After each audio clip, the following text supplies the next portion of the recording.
No, not that again. Boring. Oh man, I never knew how much Mondo shows suck. What's making you so bored? You know, ever since Dick Figures ended, I've been trying to find some other Mondo shows to watch, and you know what? None of them are good. Well, except for one, but you get what I mean. Then why are you bothering to watch shows on Mondo? You do realize it's YouTube. There's a lot more fun shit to watch on there. Good idea. Hello Yoshi players out there, welcome to Let's Tackle. I'm Yoshi Player, and today I'm joined by a special guest. Hey Yoshi, thanks for having me on your show. And if you haven't guessed already, I'm Andrew Brower, and if you want to see more of my videos, a link will be in the description below to my channel if you are curious. This is the first time I've tried doing a collab video with Let's Tackle. If you guys like this collab, then let me know in the comments. I'll be sure to do more of them in the future. But with that out of the way, we're going to be doing something a little bit different. We're taking a look at Mondo Media. You know, the same guys that made Dick Figures. And I'm just gonna say it right now. Mondo Media is not a very good channel.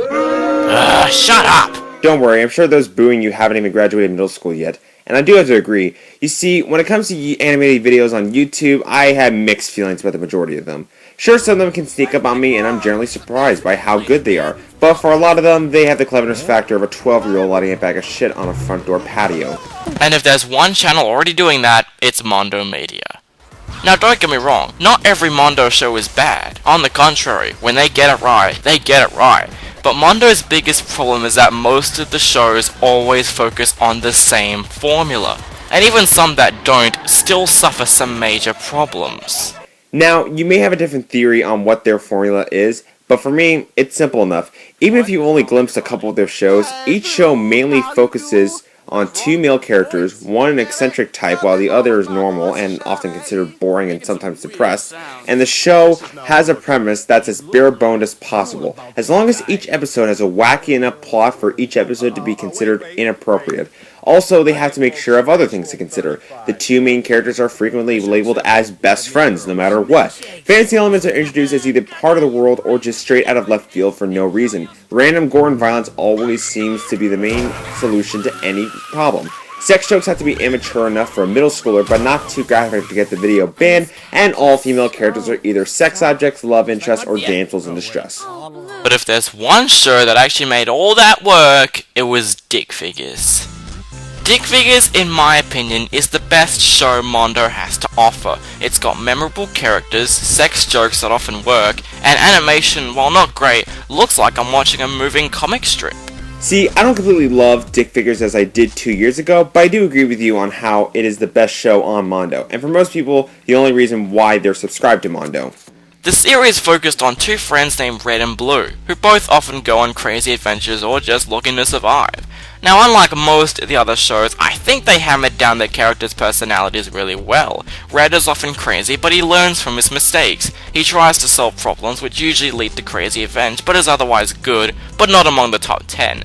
Blue, unlike most of the press characters from other Mondo shows, has a unique personality. He's not boring, and he's my second favorite character in the whole show. Dick Figures for me never seems to go that deep, but I think what makes the show stand out more is that it has more of a self-awareness to it and knows that if you want a 3-minute silly comedy skit with simple animation, then you got it. And because of that, it has lasted a long time. But even though it does fall under my formula guidelines I described for Mondo shows, the difference is that Dick Figures at least has better writing, acting, and comedy situations. Not to mention, the show has great characters, even the female ones. Like, take Stacy for example. She's not like the typical love interest the other shows have, but she has such a unique personality, which makes her a great one to watch. And so are the other characters as well. Lord Tourette's, Pink, Broseph, Raccoon, they all have such great unique character and are mostly fun to watch whenever they're on screen. For me, the characters are likable enough to enjoy their antics, even if they're nothing really all that special. And their characters do fall under those guidelines in the Mondo formula, but at least they're more fun and enjoyable to watch, even if they are one note and fall under a stereotype we all expect from them. But while Dick Figures can be a good show, it sometimes just doesn't work. Take for example the episode Taco Tuesday. It sort of tried to follow the same formula that Happy Tree Friends had, but it just felt worse than usual, and that's a major problem. When Dick Figures dies, it really dies. Episodes like Terminate Her and Trash God still line up as some of the worst episodes of the series, and episodes like those are really good examples of why the majority of YouTube animated videos don't work. Either they try to show in some cheap stock value that anyone can imitate, or just rely on one gimmick to make your video when you don't have anything else to impress your viewers. What Terminator Her and Trash God both have in common are that they rely on either mean-spirited humor directly towards one character for no goddamn reason why, or a joke for an entire episode having a throwback to a classic product that has been done to death many times. It's fine to do throwback jokes to movies like Terminator and Batman, but it'd be funnier if it was subtle and would fit the scene. What you don't do is flat out use that as a one joke for the whole video, and have all jokes rely on that. And it's even worse when the material you do use as jokes towards the classic product are so obvious it's really fucking annoying. But aside from that though, Dick Figures is still great, and it's getting an 8 out of 10 from me. For me, it's a 7 out of 10. Still better than most of Mondo's shows, even if it's not flat out amazing, but compared to the rest of the anime shows on YouTube, that's saying something. But like we said, not every Mondo show is bad, because next up is Batman Piderman. I have been aware of Bayman and Spider-Man since November 2013, but only watched snippets of the show. It wasn't until December 2014 when I decided to watch the entire series. And what surprises me is how the hell this ended up on Mondo Media, because it is way too good to even be on a channel devoted to having a tagline saying it's not intended for children as the punchline. But I'm just lucky it ended up on there, because honestly, this is Mondo's best show they've ever had. Period. Wait, so you're saying this show is better than Dick Figures? In some ways, yes. It's a really different show that actually has surprising character depth, an actual story with continuity, and simple but effective animation that works for the overall wacky premise that could never be made in live action form. To be honest, you're right. Dick Figures may be good, but I think Batman Piderman did the other tasks better than most shows. The story centered on two best friends named Batman and Piderman, obviously being rip-off names of Batman and Spider-Man.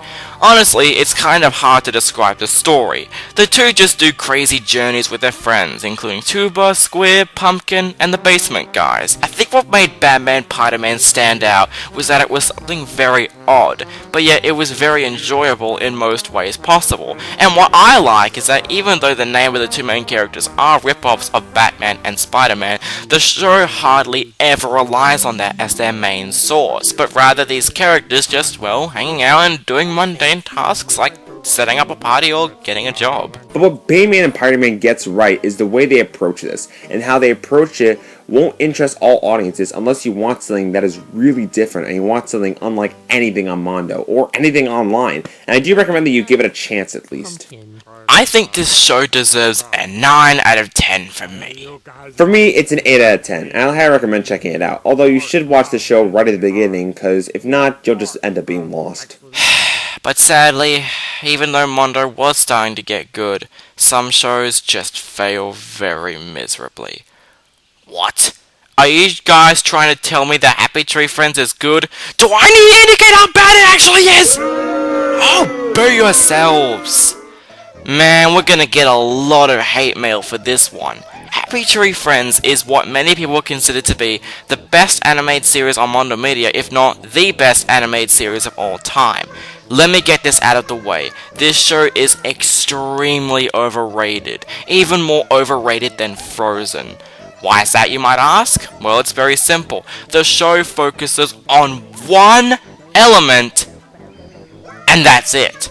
I think the reason why it has become so popular is because of that one gimmick, cute animals killed in gruesome ways, and somehow there's an audience for that. I never understood why, but maybe it's just for certain people. But my issue with this is that even though it's intended for a certain audience who likes this kind of humor, it has somehow become so popular for the past decade that it's now a stable influence for animated YouTube videos. Now you kind of see why I'm not a fan of most animated videos on YouTube, because Happy Tree Friends is a big influence on the majority of the animated YouTube videos, where now shocking bloody violence will instantly get you a million views. Now that's sophisticated. And you say other violent animated videos are good, yet you still argue with shows like Happy Tree Friends? I know how much you like Racist Mario, I fucking hate it, so why do you? Explain, before I blow your brains out! Well, there's a difference, and all that goes towards the writing. Violence in comedies can work if its humor is laced with a lot of dark wit and dialogue. And if it is, then, you know what, I'll laugh at it. But you can also make it work with something silly, if it's done right, which is what Happy Tree Friends completely misses. Take, for example, Racist Mario, a viral video that has become popular, partially because it's pretty damn violent. But the difference is that, for Racist Mario, it has dialogue that's on a level of that is so stupid and aware that it actually makes it kind of funny. Plus, the animation does look better than most animated viral videos. Racist Mario may not be all that clever, but it's at a level of stupid that it's enjoyable for those who have a couple minutes to kill. Also, there's only one video of that I only have to deal with. But with Happy Tree Friends, it is basically multiple seasons, and it has no dialogue. Instead, it just relies on cute images to draw you in, rather than, characters talking and expressing themselves. Actually, as hard as it is to admit, he's right. That didn't necessarily mean Racist Mario was a good video, but the dialogue felt better and the animation felt better. It wasn't perfect, but there were some bits that made me giggle. But this show completely misses that. Plus, if there's one thing I hate about Happy Tree Friends, it's the characters. They feel so bland and so retarded. They kinda remind me of characters I've seen before. One character that's regarded as the best is the one that's always killing the other characters, and that would work if the characters were more fleshed out. Why does this character deserve to be the best? He does the same thing over and over again, and the fact that the characters can't speak, don't give them proper personalities. What I'm trying to say is, the characters aren't good either. Oftentimes they're mean-spirited, retarded, or just plain out bland. If I could add anything, I think that is the purpose for these characters, in that they have hardly any personality and no dialogue. Again, not my kind of show. I'm just more pissed off by all the popularity this show has gained over the years, and how it doesn't deserve it at all. Yeah! This show is horrendous, in every way it can imagine. It's getting a 3 out of 10. Kill me if you want, but I think this is the worst show on Mondo Media. Fuck, I hate it. Yeah, it's a 3 out of 10 for me. The only thing I could say is that it does achieve what the audience wants for this kind of show, and the animation is decent. But really, I got nothing to say for this show. And by the time this review is done, I'll completely forget about it entirely. How much more have we got? I think that's it for now. We're back in part 2. But trust me, it's still insufferable. But thanks for joining me, man. No problem. I had fun today, except for when you tried to blow my brains out, but hopefully we can do more of these collaborations in the future. Me too. Thanks for watching, Yoshi Players out there, and we'll catch you next time.